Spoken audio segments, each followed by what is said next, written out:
Good morning, everyone. How's our young people doing over here? A message that I started a couple weeks ago called The Power of Perspective. And when it comes to today, the power of perspective, everybody say pop. It is such a pop, either for the good or the bad. As we were singing that song, man, we haven't done that song in a long time. And I'm a guy who has dealt with fear and anxiety in my life. And just to sing, I am no longer a slave of fear, and proclaim that to God is just an amazing thing. And that last line says this, say it with me.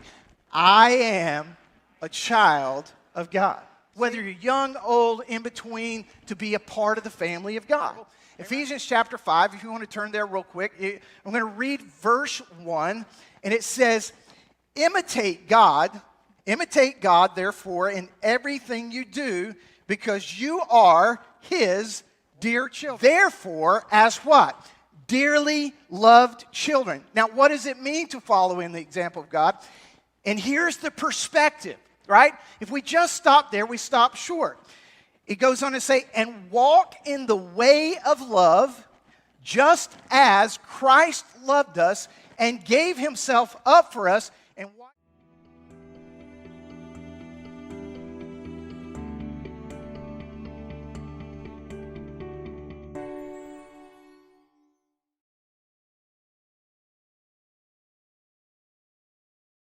Christ loved us and gave Himself up for us. Go with me, read it with me. As a what? As a fragrant offering and sacrifice to God. If we want to walk in the way of love, if we want our perspective to be God's perspective, and we ask you these questions like, are we open to being wrong? How many know you can be in love, following Jesus, saved, and your perspective be wrong? And that is, when it comes to trouble in your life, make yourself the number one suspect.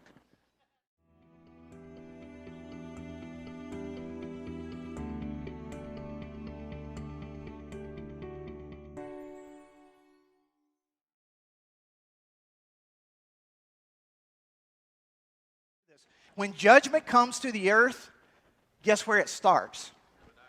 The house of the Lord. Which means we better be looking at our own life and our own perspective, because here's the deal. Again, we talked about this 2 weeks ago. We are the light of the world. Your life carries Christ. Christ says, I'm going to have you do the work. So the more lit we are, the more lit the world is.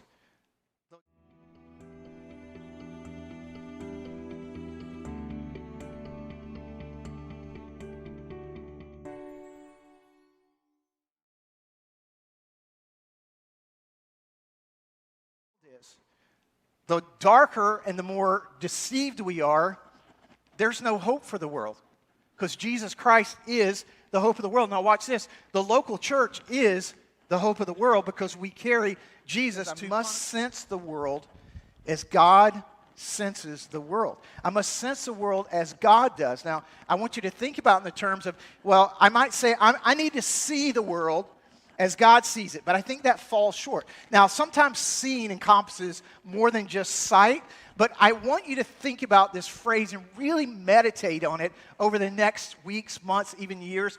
Do I sense the world as God senses the world? Matthew 13, start with verse 10. I got to thank Pastor Dan Stanley, who brought this out to me, developing one of our small group studies off our weekend services. And he said, Jesus said, the disciples came to Him. And you see, the real teaching, the real transformation of Christ happens when you get in a group and go, let's talk about what Steve talked about. How do I apply that to my life? Am I doing that right? And he goes, the disciples came to Him and said, why do you speak to people in parables? He replied, this is Jesus talking, because the knowledge of the secrets of the kingdom of heaven has been given to you, but not to them. In other words, your eyes and ears are being opened, your mind and heart is being opened, but not so much these other people. Yet, though seeing, they what? They do not see. Though hearing, and watch, this is really huge, they do not what? They do not hear or, oh man, I wish I had 2 hours to teach you guys this. Understand. So the question becomes, they see it, but they don't see it. We hear it, but we don't hear it. And if it's there in the Bible 2,000 plus years ago, what is the implication? It can happen when? 2021. You will be ever hearing but never understanding. You will be ever seeing but never perceiving. Now watch the danger of this, church. I'm speaking to believers right now. For this people's heart has become what?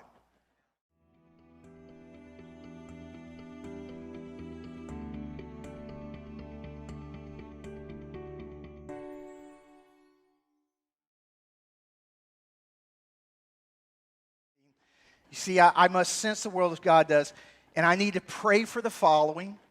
Lord, give me your eyes to see everything you see.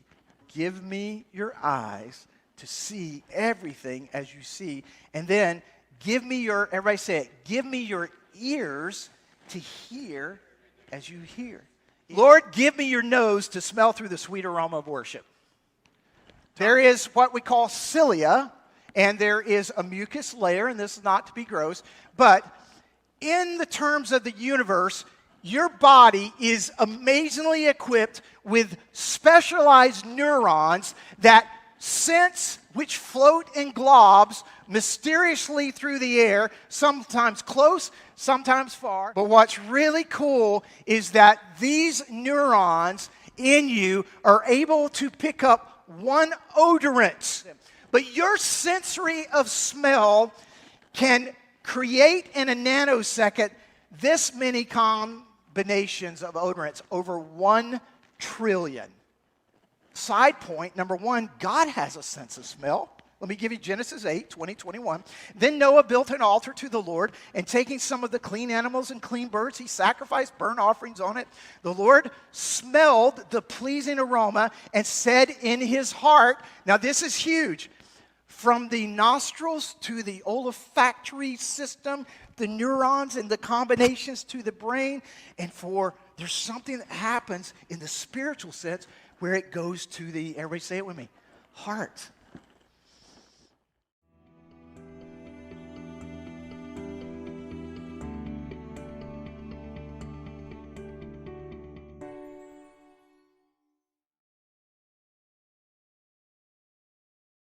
Receive. Everybody say receive. The ruha. Ruha is the Hebrew root word for spirit. Then the Lord God in Genesis formed a man from the dust of the ground. Watch this. And he breathed into his nostrils the breath of what? Life. What did he breathe? What went inside of man? The Spirit of God.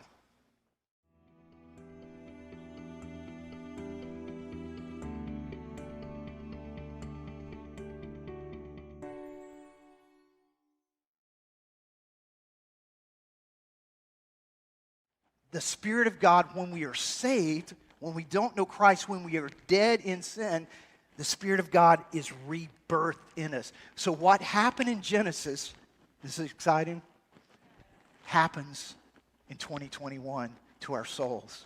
And God goes, Job says, as long as I have life within me, the breath of God in my nostrils, my lips will not say anything wicked, and my tongue will not utter lies. Ruha is the word for spirit and life in the Hebrew, but ruha is also the word for smell and odor.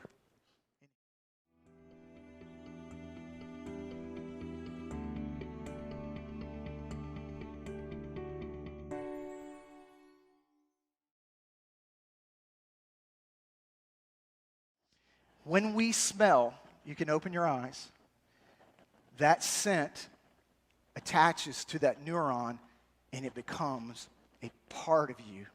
God, make it a part of me. Let it become an aroma of worship that I receive and to give back to you. Our lives, our perspective changes. You may not know this, but historically, the 5 petals of the rose have symbolized the 5 levels of torture and pain that Jesus took in his crucifixion experience. It signifies the 5 wounds of Christ from the crucifixion.